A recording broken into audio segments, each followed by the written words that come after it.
John Deere announced its acquisition of autonomous orchard sprayer GUSS Automation. Founded in 2018 and standing for Global Unmanned Spray System, GUSS expects its machines to act as a solution to the agricultural labor shortage. The machines apply fungicides, fertilizers, and pesticides to pistachio, almond, citrus, and fruit trees. According to the company, one operator can remotely monitor up to 8 sprayers simultaneously from their vehicle. The deal comes about 3 years after GUSS and John Deere formed a joint venture. In February 2024, the partnership also revealed the electric GUSS at the World Ag Expo.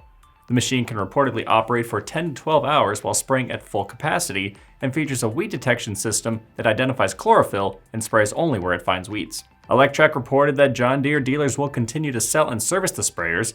However, GUSS will keep its name, employees, branding, and an independent manufacturing plant in Kingsburg, California.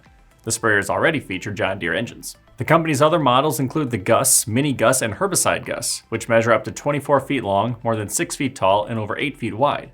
The GUSS's 90-gallon fuel cell capacity enables a runtime of about 13 to 14 hours. GUSS's technology uses a combination of proprietary software, LiDAR, GPS, and vehicle sensors to navigate through orchards without an onboard operator. The company has reportedly deployed over 250 machines worldwide. I'm Nolan Beilstein. This is Manufacturing Now.